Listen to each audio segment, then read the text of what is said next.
Really what you mean, I think, by efficient institutions is you have institutions that have low costs of transacting. You used the word yourself in the opening part. By transaction costs, we mean the costs of running an economic system. That's Ken Arrow's definition, and I like it. And presumably, the lower the costs for people to make exchanges and do things, then the less resources you have to use in that, and therefore the more likely you are to be able to realize potential. And indeed, there's a big trade-off between lower transaction costs and encouraging lower production costs, which is the other half of the cost picture. And so what we have, therefore, when we have efficient institutions, is there are institutions that enable us to make exchanges at a lower and lower costs of making the exchanges. Would that have satisfied your student? I think so. I think she would have gone on to ask for some examples, and I gave her an example, which I think fits in with the answer that you've just given. This had to do with the medieval Mediterranean world, where you had a number of different legal systems that were available for merchants to use. At least in the part of the Mediterranean that was then controlled by Muslims, there were, of course, the Islamic courts, and there were Islamic forms of exchange, Islamic partnership rules that were used by long-distance traders.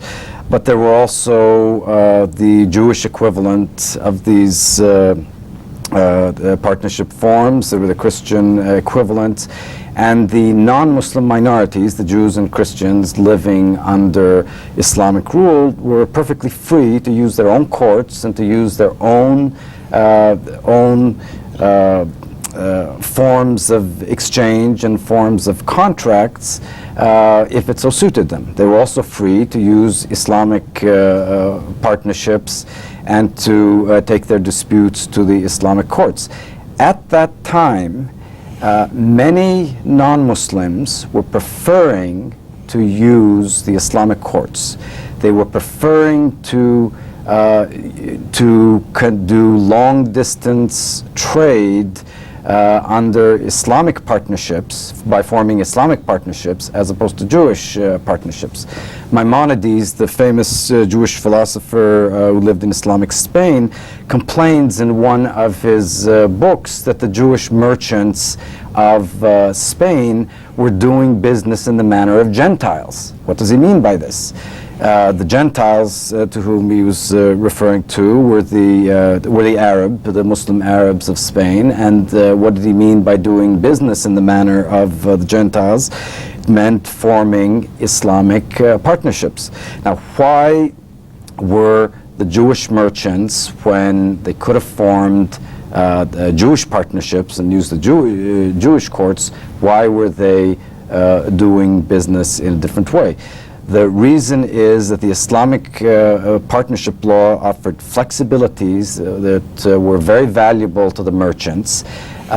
Jewish partnership law required the financier, the person who was putting up the money, and the traveling merchant, the one who actually went from Spain, let's say, to Cairo and back doing business, it required them to share the profits 50-50.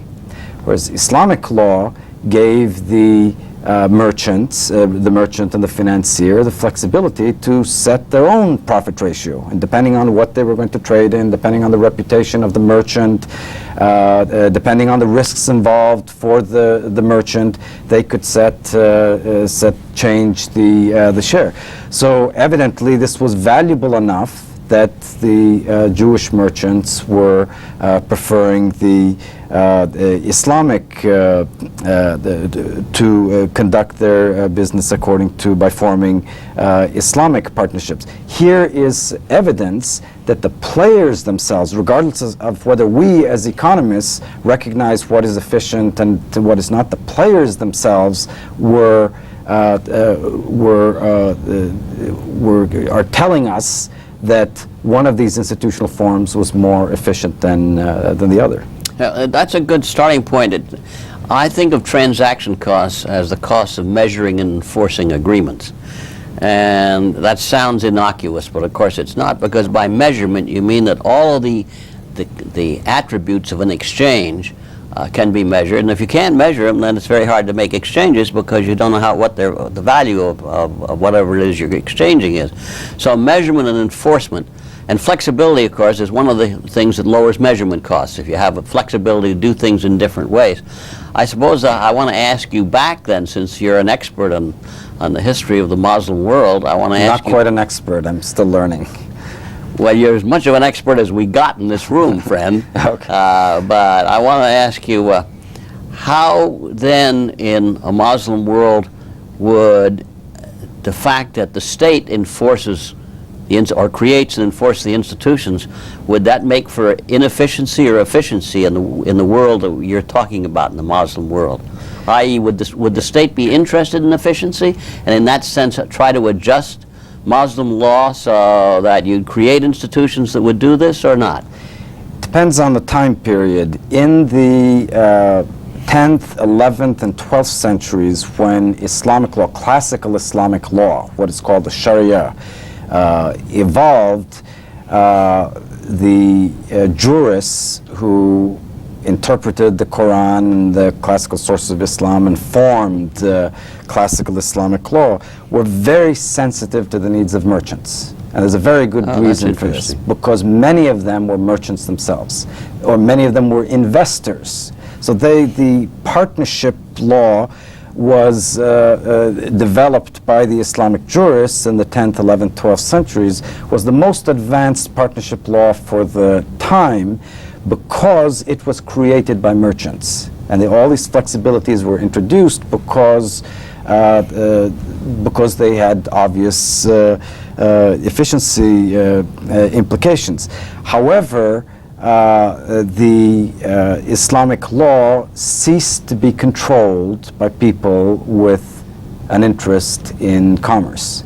Eventually, they became part of the bureaucracy, and they started living off of tax revenues, living off of arbitrary confiscations, and they lost that interest. And that is one of the factors that contributed to the stagnation of Islamic law at a time when European business law, European commercial law, European financial institutions were evolving, becoming more efficient. Nothing was changing in the Middle East.